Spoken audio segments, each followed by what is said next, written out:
हाय, मेरा नाम है लहर।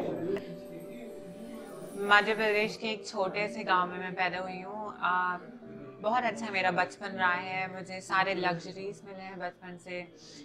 आ, हर तरह के ऐशो आराम मिले हैं। मेरे पापा ने मुझे किसी चीज़ की कमी नहीं होने दी। लेकिन उसका एक बहुत बड़ा ये भी रीज़न था क्योंकि क्योंकि I was the only son to my father. तो कहीं ना कहीं वो प्यार मुझे लगता है उस चीज़ की वजह से भी बायस था। लेकिन बियॉन्ड इफ आई सी मुझे लगता है कि मेरा बचपन बहुत ही अच्छा बीता है in terms of financial stabilities, in terms of education and everything.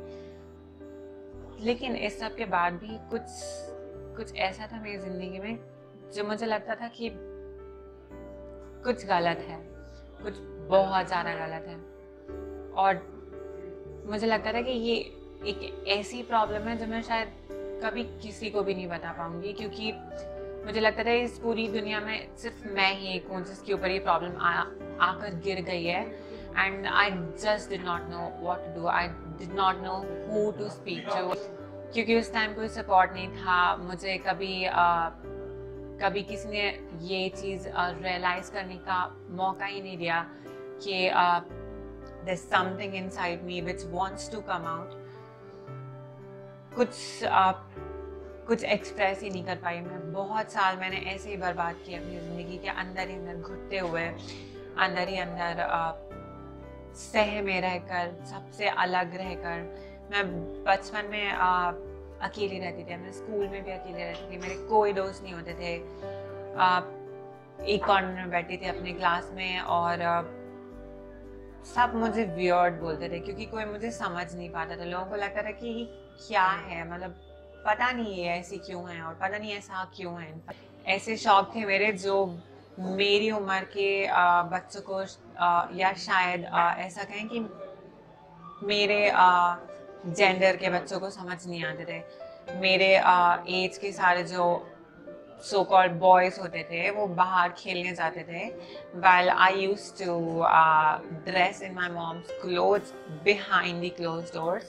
और मैं अपने आप को आईने में देखकर खुश होती थी कि मैं कितनी खूबसूरत लग रही हूँ। And at the same time मुझे ये डर भी होता था कि अगर मैं पकड़ी गई तो मेरी खैर नहीं।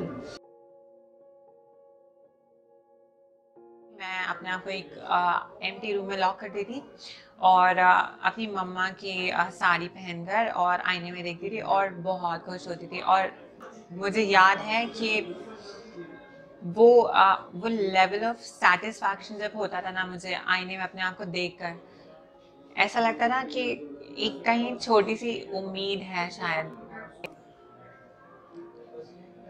मगर थोड़ी सी कहीं उम्मीद होती थी। एक होप सी दिखती थी। मुझे लगता था कि शायद एक दिन सब कुछ ठीक हो जाएगा। रास्ते नहीं थे, कहीं से कोई आइडिया नहीं था कैसे होगा क्या होगा, नो आइडिया। मगर बस एक होप थी और उसी होप पे आगे बढ़ती चली गई और धीरे धीरे बढ़ती चली गई। और मुझे याद है आज भी कि बहुत छोटी थी मैं और एक दिन नहाते वक्त मैंने ऐसी सोच रही थी मैं अपनी लाइफ के बारे में। मैं शायद इतनी बड़ी हो गई थी उस वक्त कि मैं सोच सकूं अपनी ज़िंदगी के बारे में, एटलीस्ट सोचना स्टार्ट कर सकूं।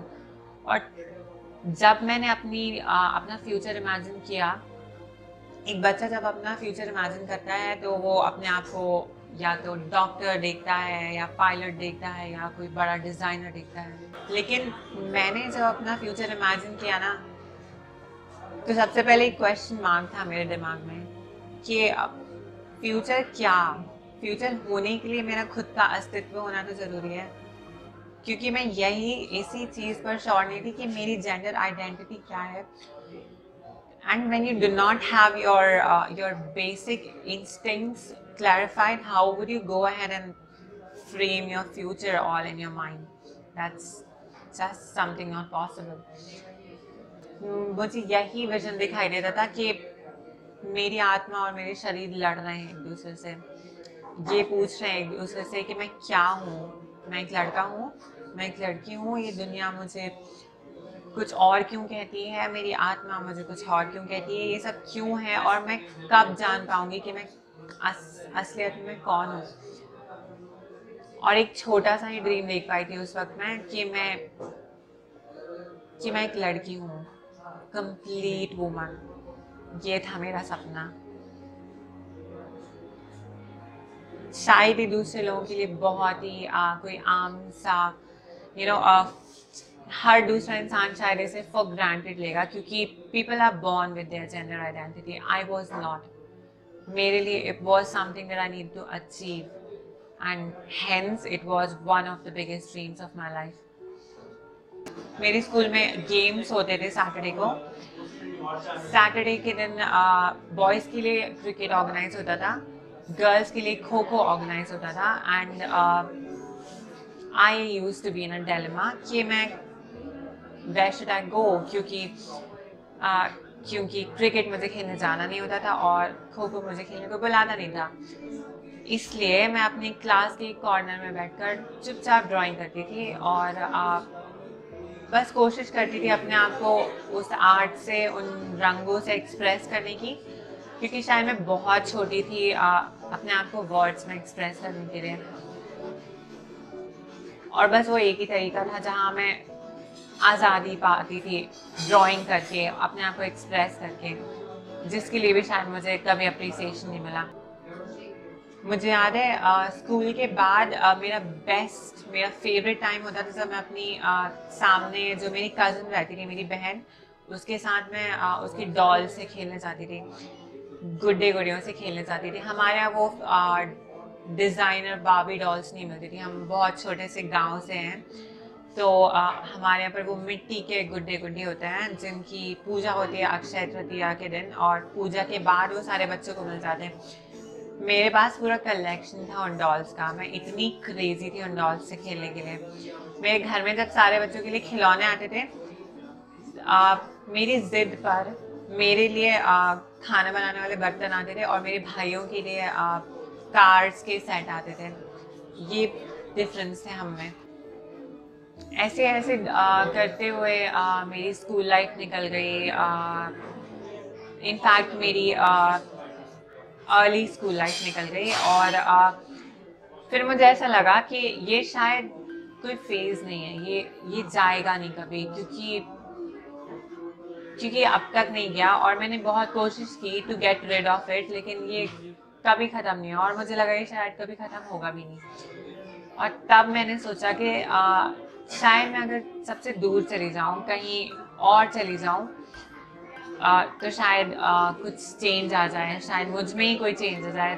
तो एक बहुत बड़े टाइम स्पैन के लिए मेरी लाइफ के मैं अपने आप को खुद चेंज करने की कोशिश करती रही। और ऐसे ही करते करते मैंने पापा से ज़िद की कि मुझे बाहर पढ़ने जाना है। पापा ने फिर मेरी बात मानी और पास के शहर में एक स्कूल देखा अच्छा सा, वहाँ मुझे हॉस्टल में डाल दिया।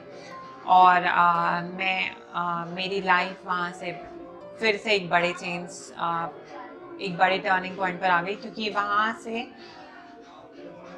मुझे एक नया रोल जीना था। एक टिपिकल बॉयज़ हॉस्टल में एक टिपिकल बॉय बन के रहने का प्रेशर मेरे ऊपर था, जिससे again I had to deal with it. एक साल तो ऐसे निकल गया मेरा बॉयज़ हॉस्टल में, अपने ही कन्फाइंड स्पेस में रहते हुए, किसी से बात नहीं करना, कोई फ्रेंड्स नहीं बनाना। फाइनली करीब 1-1.5 साल बाद मेरे हॉस्टल में फाइनली मेरे 2 फ्रेंड्स बने, मेरी लाइफ के पहले फ्रेंड्स। और सबसे अच्छी बात ये थी उनके साथ फ्रेंडशिप की कि they just wouldn't judge me for anything that I used to be, that I would want to present myself as.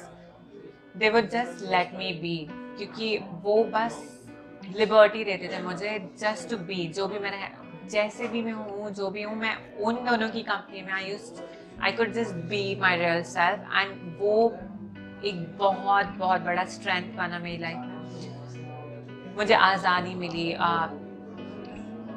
उनके सपोर्ट से पहली बार मुझे इस तरह की आज़ादी मिली जो ना तो मेरे फैमिली मेम्बर्स ने मुझे दी, ना तो मेरे किसी कज़न्स, ना मेरे किसी सो कॉल्ड रिलेटिव्स ने दी। मुझे मेरे पहले 2 फ्रेंड्स ने आज़ादी दी। अब धीरे धीरे मैंने इस तरह से मैंने फ्रेंड्स बनाने सीखे अपने स्कूल में। धीरे धीरे मेरे फ्रेंड्स बढ़े, मैंने लोगों से थोड़ा और ओपन होना सीखा। एंड फाइनली हॉस्टल लाइफ के लास्ट ईयर्स में आते आते मैं काफ़ी बगावती मानी जाती थी अपने हॉस्टल में, क्योंकि जो कोई बड़े से बड़ा बुली भी होता था, कोई कोई डोमिनेटिंग वार्डन या कोई पार्शल वार्डन या कोई टीचर, कोई भी होता था, सबसे लड़ लेती थी मैं। मुझ में इतनी हिम्मत आ गई थी। ये सब उस सपोर्ट का रिजल्ट था जो पहली बार मुझे मिला था। इस सपोर्ट से आगे बढ़ते हुए मैंने बहुत सारे लोगों को फेस किया। मेरे हॉस्टल में ऐसे भी लोग थे जो मुझे अपोज करते थे, कुछ ऐसे लोग थे जो मुझे सपोर्ट करते थे, कुछ ऐसे भी लोग थे जो मुझे घूर के देखते थे, और कुछ ऐसे भी लोग थे जो मुझे दूर से मगर ध्यान से देखते थे। हर तरह के लोग थे मेरे हॉस्टल में, और तब मुझे लगा कि दुनिया ऐसी ही है। इस दुनिया में हर तरह के लोग मिलेंगे, अच्छे भी होंगे, बुरे भी होंगे, वियर्ड भी होंगे, प्यारे भी होंगे, लेकिन मुझे इन सब से डील करना सीखना है। एंड उस हॉस्टल लाइफ ने मुझे ये सिखाया कि you can't escape the reality, you have to face it. वहाँ जितने भी तरह के लोग थे मैंने सबको फेस किया, and I learn how to just be with them. और इसी तरह से स्पॉन्टेनियसली मैंने अपनी रियलिटी को एक्सेप्ट करना सीखा, और धीरे धीरे मैं इन टर्म्स आ गई अपनी रियलिटी की कि हाँ, कुछ तो है मुझ में अलग। मैं एक्सेप्ट करने लगी बिना किसी रिग्रेट के। मैं इस सच को एक्सेप्ट करने लगी कि हाँ, कुछ तो है मुझ में अलग। और अब मैं काफ़ी ओपन थी इस फैक्ट के लिए कि हाँ, मुझे आगे चलकर रिसर्च करना है अपने बारे में। मुझे जानना है कि क्यों मैं अलग, और क्या वो चीज़ें जो मुझे खुश रखेगी। जैसे कि भगवद गीता में लिखा है कि हमारा असली स्वरूप तो हमारी आत्मा है, ये शरीर तो बस एक कपड़े की तरह है जिसे ये आत्मा हर जन्म में बदलेगी। पर इस शरीर को कोई नहीं रोक सकता बदलने से, और इस आत्मा को कोई बदल नहीं सकता,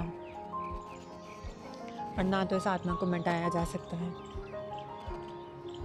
इससे मुझे हमेशा ये ही समझ आया कि जिसने ये मुश्किल मुझे दी है, हमेशा से उस मुश्किल से लड़ने की ताकत भी वो मुझे देता रहा है, और मुझे पता है वो मेरा साथ आगे भी देगा।